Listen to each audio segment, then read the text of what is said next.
Before I begin, I'd like to pay homage to my brethren, especially the leaders, the Togbil of the Akpini people of Apando. They also, together with other tribes, form the middle section of the formation that crossed the Red Sea into Canaan from Egypt. And their story can be found in Joshua chapter 3 and 4.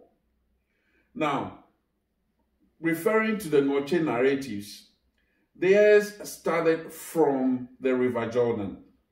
And it is stated, according to their narrative, that they begin with three elders or three Togbil, who we can refer to as Moses, Aaron, and Miriam. But then the story went further from the Notsi to a descendant of one of these three elders, and he led them to cross the River Jordan. And the story or the narrative of the oral history states that they came to a river, and that river was flooded, and they couldn't find any way of crossing the river. They had to stay for 3 days on the banks of this river.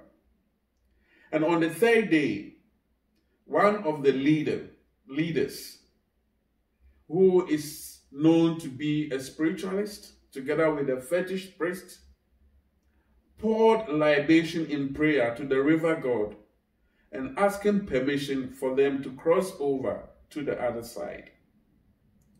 And indeed, after their prayers, there was a crop of rocks that appeared on the water, dividing the water into two, or the river into two.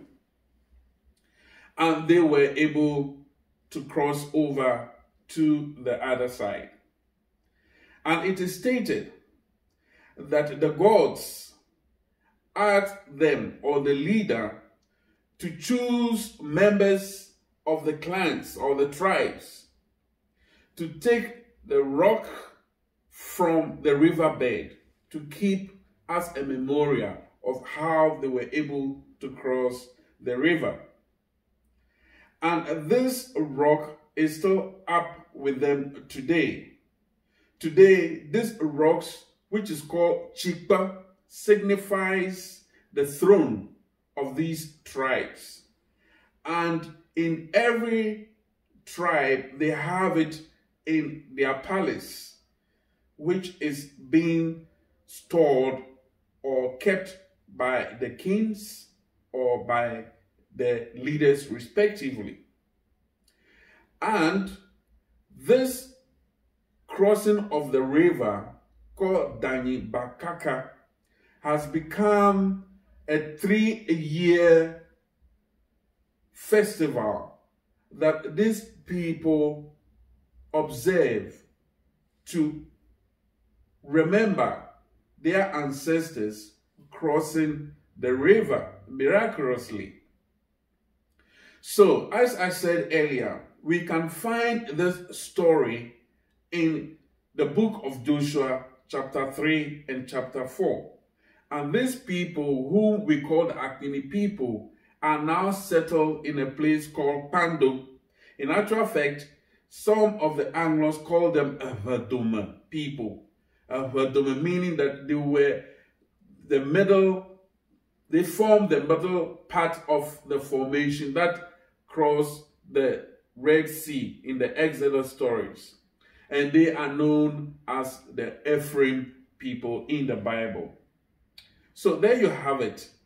The Akpini people were part of those who crossed the Red Sea from Notsi, but their story actually didn't start, or it's not beginning from the crossing of the Red Sea itself, but from the crossing of the River Jordan. So in actual fact, what they are trying to tell us is that they are continuing the story from the crossing of the Red Sea to the crossing of the River Jordan. So, my fellows, ERVERH, I greet you and I thank you. Please, if you want to know more of your story, I recommend this book, ERVERH, by Ephraim Akpini. Thank you.